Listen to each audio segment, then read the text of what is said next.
ഈ 5 ഡൊമൈനും ഒരുപോലെ വികസിക്കണം.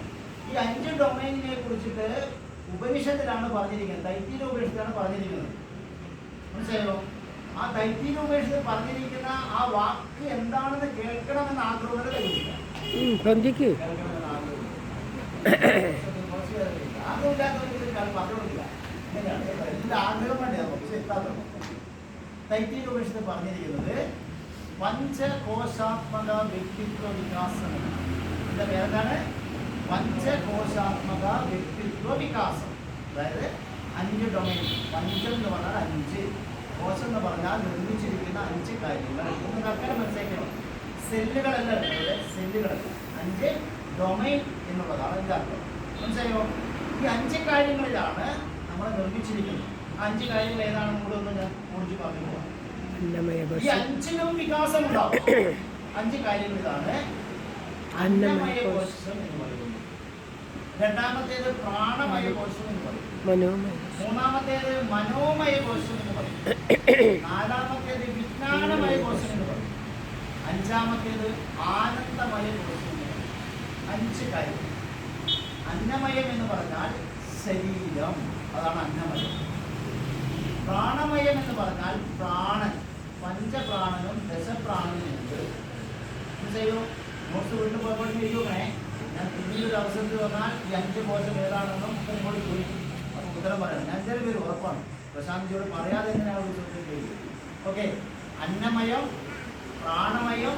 പ്രാണമയം എന്ന് പറഞ്ഞാൽ പ്രാണനിന്റെ ഉള്ളിൽ ആന്തരിക അവയവങ്ങളെ പ്രവർത്തിപ്പിക്കുന്ന പ്രാണനുണ്ട്, പ്രാണോർജം എന്ന് പറയുന്ന സാധനമുണ്ട്. പഞ്ചപ്രാണനും ദശപ്രാണനും. ഞാൻ വലിയ വിഷയങ്ങളിലേക്ക് പോകും. മൂന്നാമത്തേത് മനോമയം, മനസ്സ്. മനസ്സിലായോ? നാലാമത്തേത് വിജ്ഞാനമയം, ബുദ്ധി. ബുദ്ധിയുടെ ഇന്നത്തെ കാലഘട്ടത്തിലെ പ്രധാനപ്പെട്ട 2 ബുദ്ധി, ഒന്ന് കോഗ്നിറ്റീവ് ബ്രെയിനും മറ്റേത് ഇമോഷണൽ ബ്രെയിനും. വിജ്ഞാനമയം എന്ന് പറഞ്ഞാൽ ബുദ്ധി. ബുദ്ധിയുടെ 2 പ്രധാനപ്പെട്ട തലം പൗരാണിക ഭാരതത്തിലെ 2 കേട്ടോ. ഇന്നത്തെ കാലഘട്ടത്തിൽ നമുക്ക് മനസ്സിലാക്കാൻ വേണ്ടി 2 തലം. വിജ്ഞാനമയം എന്ന് പറഞ്ഞാൽ ബുദ്ധി. ബുദ്ധിയുടെ 2 തലം, ഒന്ന് cognitive brain, emotional brain. Okay. അടുത്തത് ആനന്ദമയം. ഇതാണ് ഏറ്റവും ഇമ്പോർട്ടൻറ്റ്. ആത്മീയമായിട്ടുള്ള വികാസവും കൂടി ഉണ്ടാവുമ്പോഴാണ് ഒരു വ്യക്തിയുടെ സർവാംഗീണമായ വികാസം ഉണ്ടാവുന്നത്. ശരി. ഈ 5 കാര്യങ്ങളുടെയും വികാസത്തിന് നമ്മൾ അനുഷ്ഠിക്കേണ്ടതായിട്ടുള്ള മർമ്മപ്രധാനമായ 3 കാര്യങ്ങളെക്കുറിച്ച് ഞാൻ പറയാം. അതിൽ ഒന്നാമത്തേത് ആഹാരമാണ്. എന്താണ്? ഭക്ഷണം. ഇതിനെക്കുറിച്ചിട്ട് പറയണമെങ്കിൽ നമുക്കൊരു 3 മണിക്കൂർ. യഥാർത്ഥത്തിൽ ഭാരതത്തിൻ്റെ ആഹാരം എന്താണെന്ന് ഓടിച്ചിട്ട് പറഞ്ഞു.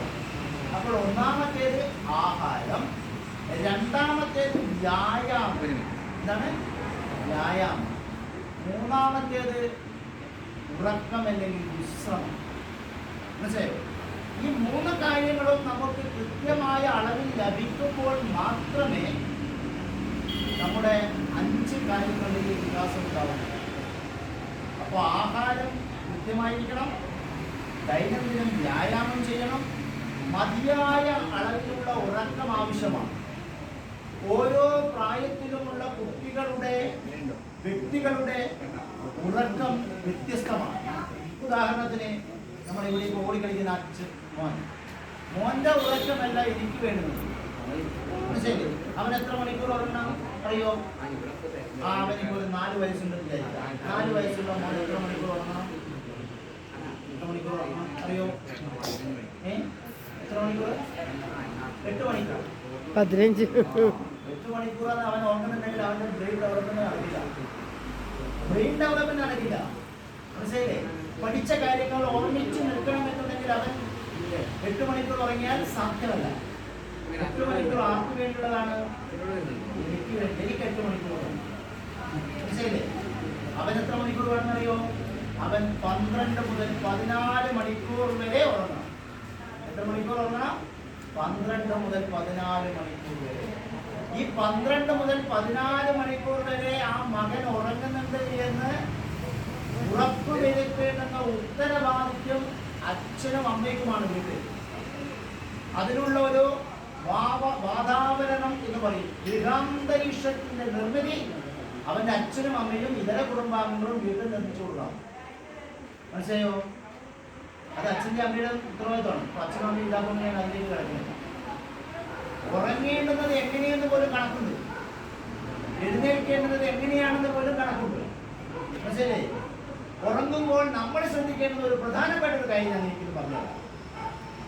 അതെന്താണെന്ന് വെച്ചാൽ എന്താണത്? കൂർക്കം വലി അല്ലേ? എന്താ കൂർക്കം വലിക്കുന്നത് അറിയോ? കൂടുതൽ പറഞ്ഞു പോകില്ല, സൈക്കോളജി ഒക്കെ പഠിക്കേണ്ടത്. ഏറ്റവും പ്രധാനപ്പെട്ട ഇന്നത്തെ കാലഘട്ടത്തിൽ ഉറങ്ങുമ്പോൾ ശ്രദ്ധിക്കേണ്ട കാര്യം, ഡിജിറ്റൽ ഫാസ്റ്റിങ്ങിന് നിങ്ങൾ തയ്യാറെടുക്കാൻ. എന്താണ് ഡിജിറ്റൽ ഫാസ്റ്റിംഗ്? ഡിജിറ്റൽ ഉപകരണങ്ങൾ ഉപയോഗിക്കാത്ത ആരെങ്കിലും ഡിജിറ്റൽ ഉപകരണങ്ങൾ ഞാൻ ഉപയോഗിക്കുന്നില്ല, അങ്ങനെ ഉപയോഗിക്കാത്ത ആൾക്ക് 5001 രൂപ വാങ്ങുക. ഉപയോഗിക്കാറില്ലേ? സത്യസന്ധമായിട്ട് ഉപയോഗിക്കാറില്ലേ? ഇതുവരെ ഉപയോഗിച്ചില്ല. ഉപയോഗിച്ചിട്ടുണ്ട് 10 പ്രാവശ്യം 10 പ്രാവശ്യം 10 തവണ യാത്ര ഉപയോഗിച്ചില്ലേ? ഉപയോഗിച്ചിട്ട് 5000 ഉപയോഗിച്ചിട്ടുണ്ട്.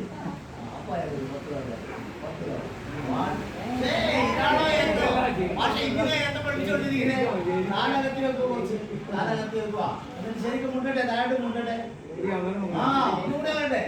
2, 3, 4, 5, 6, 7, 8, 10.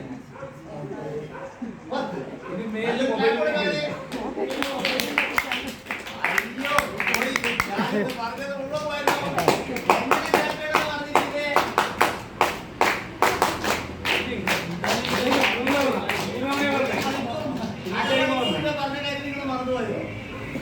എവിടെ ക്ലാപ്പ് ചെയ്യണമെന്ന് പറയുന്നത് പറഞ്ഞേ, താളാത്മകമായി ക്ലാപ്പ് ചെയ്യണമെന്ന് പറഞ്ഞേ.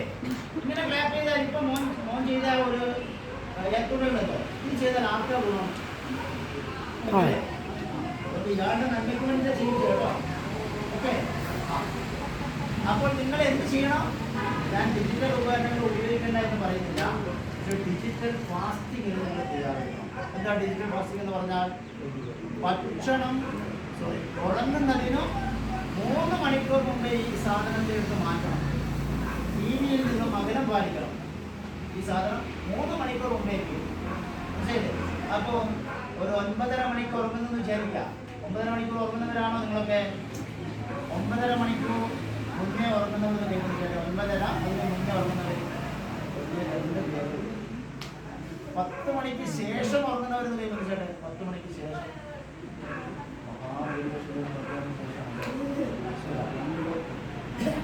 നിങ്ങൾ പരമാവധി ഉണർന്നിരിക്കേണ്ട സമയം 9:50. ഇന്നത്തെ കാലഘട്ടത്തിനനുസരിച്ച് ഞാൻ ഉണ്ടാക്കിയ മൊഴികളാണ്. മനസ്സിലായോ? എത്രയാണ്? 9:50. ഒരു കാരണവശാലും നിങ്ങൾ 10 മണിക്ക് അപ്പുറത്തേക്ക് പോയത് 9:50 മുമ്പേ നമുക്ക് ഉറങ്ങാൻ സാധിക്കും. ശരി, ഉറങ്ങുമ്പോൾ ശ്രദ്ധിക്കേണ്ട ഒരുപാട് കാര്യങ്ങളുണ്ട്. നോക്കാം, ഞാൻ പറയാൻ സമയം പറഞ്ഞു. ഓക്കെ, അപ്പോൾ എന്താണ് നമുക്ക് പറഞ്ഞ കാര്യം? ഡിജിറ്റൽ ഫാസ്റ്റിംഗ് 3 മണിക്കൂർ. ഓക്കെ, രണ്ടാമത്തെ കാര്യം ഫുഡ് ഫാസ്റ്റിംഗ് ആണ്. എന്താണ് ഫുഡ് ഫാസ്റ്റിംഗ്? ഫുഡ് ഫാസ്റ്റിംഗ് എന്ന് പറഞ്ഞാൽ ഈ ഉറങ്ങുന്ന സമയത്തെ കുറിച്ച് മാത്രം ഞാൻ പറയാം. ഉറങ്ങുന്നതിനും 2 മണിക്കൂർ മുമ്പെങ്കിലും ഭക്ഷണം കഴിച്ചിരിക്കണം. അതിനുശേഷം കഴിക്കാൻ പാടില്ല. എന്താണ് ഉറങ്ങുന്നതിനും 1 മണിക്കൂർ 3 മണിക്കൂർ വെരി ഗുഡ്, നല്ലതാണ്. മിനിമം 2 മണിക്കൂർ 2 മണിക്കൂർ മുമ്പേ ഈ ഭക്ഷണം കഴിക്കല്. 3 മണിക്കൂറിലേക്ക് പോകാൻ കഴിയുന്നത് ഉത്തമം. 2 മണിക്കൂർ മധ്യമമാണ്. 1 മണിക്കൂർ അധമമാണ്. അധമം, മധ്യമം, ഉത്തമം. അപ്പോൾ 2 മണിക്കൂർ മധ്യമത്തിൽ കിട്ടുന്നുണ്ട്. 3 മണിക്കൂർ പോയാൽ ഉത്തമമാണ്. പക്ഷെ ഞാൻ ഉത്തമത്തിലേക്ക് പോകാൻ പറയുന്നില്ല. ബിഗിനിങ് സ്റ്റേജിൽ, സ്റ്റാർട്ടിംഗ് സ്റ്റേജിൽ നമുക്ക് മിനിമം 2 മണിക്കൂറെങ്കിലും ഈ ഭക്ഷണം കഴിക്കാനുള്ള ഇടവേള, ഭക്ഷണം കഴിച്ചിട്ട് ഉറങ്ങാനുള്ള ഇടവേള. അപ്പോൾ 9:30 മണിക്കാണെങ്കിൽ നമ്മൾ എന്ത് ചെയ്യണം? 7:30 മണിക്ക് മുന്നേ നമ്മൾ ഭക്ഷണം കഴിച്ചിരിക്കണം. നമ്മൾ ചെയ്യാറുണ്ടോ? ഇല്ല. 8 മണിക്ക് ഭക്ഷണം കഴിക്കും. 8 മണിക്ക്. 8 മണിക്ക് ഉറങ്ങും. 10 മണിക്ക് കറക്റ്റാണ്. ഉറക്കത്തിൽ ലേറ്റ് മാത്രമല്ലോ, കുറച്ചുകൂടെ നേരത്തെ കൊണ്ടുവരണം. ഭക്ഷണം കഴിക്കുന്നത് അരമണിക്കൂർ നേരത്തെ കൊണ്ടുവരിക. മനസ്സിലായോ? അപ്പോൾ ഇത് ഏറ്റവും ഇമ്പോർട്ടൻ്റ് ആണ്. ഇത് വളരെ ഈ ജീവിതത്തിൻ്റെ ഭാഗമാക്കി നിങ്ങൾ മാറ്റുക. ഈ ശീലം നിങ്ങളുടെ ജീവിതത്തിൻ്റെ ഭാഗമാക്കി മാറ്റുക. ഇന്ന് നിങ്ങൾക്ക് തിരിഞ്ഞു നോക്കേണ്ടി വരിക. നിങ്ങളുടെ ഈ 5 കാര്യങ്ങളുടെയും വികാസത്തെക്കുറിച്ച് നിങ്ങൾ അറിയപ്പെടേണ്ടി വരില്ല. ഇത് ഏറ്റവും ഇമ്പോർട്ടൻ്റ് എന്നാണെന്ന് അറിയാം നിങ്ങൾക്ക്. അതുകൂടെ പറഞ്ഞുതരാം. വിദ്യാർത്ഥികളെ സംബന്ധിച്ചോളം ഏറ്റവും ഇമ്പോർട്ടൻ്റ് ബ്രെയിൻ സ്റ്റെം എന്ന് പറയുന്ന ഒരു ഭാഗമുണ്ട്. ജെൻസിക്കോട് പറയുന്നത് ബ്രെയിൻ സ്റ്റെം എന്ന് പറയുന്ന ഒരു ഭാഗമുണ്ട്. ഈ ബ്രെയിൻ സ്റ്റെം ആക്റ്റീവ് ആകാൻ വേണ്ടിയിട്ട് ഈ ഫാസ്റ്റിങ്ങിന് വളരെയേറെ ഗുണം ചെയ്യും. എന്താ ബ്രെയിൻ സ്റ്റെം എന്ന് പറഞ്ഞാൽ? ബ്രെയിൻ സ്റ്റെം എന്ന് പറഞ്ഞാൽ നമ്മളൊരു യാത്ര പോകുന്നു വിചാരിക്കുക. നമ്മുടെ ഈ കാടുകളിലൊക്കെ യാത്ര അങ്ങനെ പോകാറില്ലേ? കാടുകളിലൊക്കെ യാത്ര പോകാൻ വീട്ടിലൊക്കെ യാത്ര പോയിട്ടില്ലേ? ഫാക്ടറിയിലൊക്കെ പോയില്ലേ? അങ്ങനെ യാത്ര പോയില്ല. ഓ, ഇയാളുടെ അച്ഛനും അമ്മേനെയൊക്കെ വിളിക്കണം കേട്ടോ.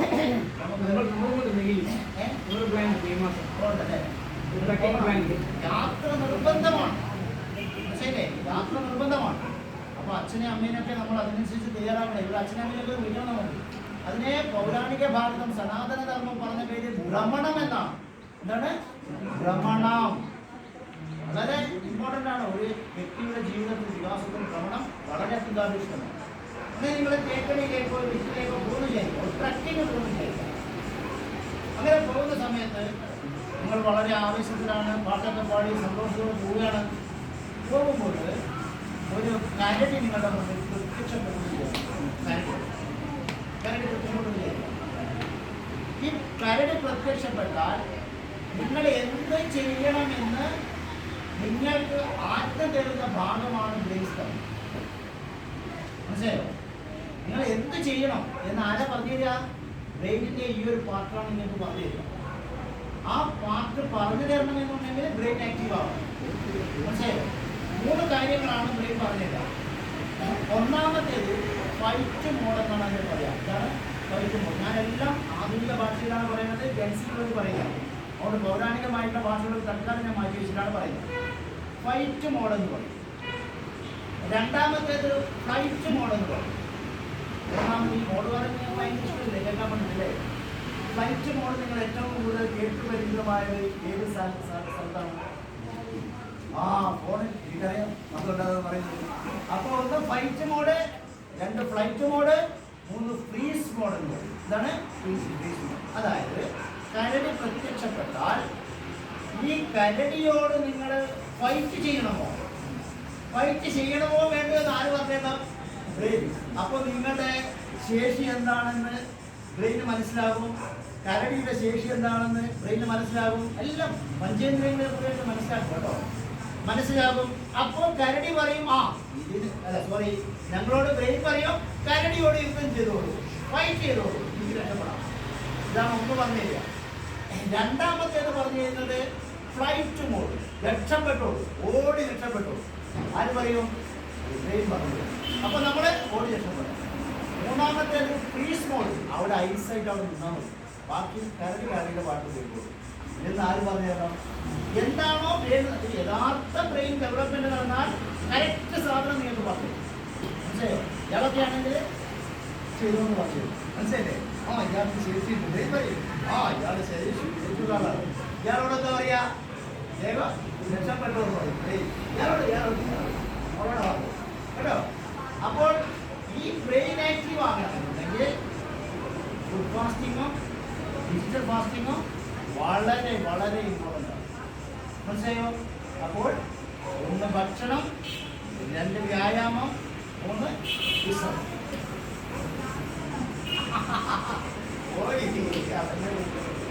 കേട്ടോ, എല്ലാവർക്കും ഭക്ഷണം കഴിച്ചിട്ടുണ്ടോ?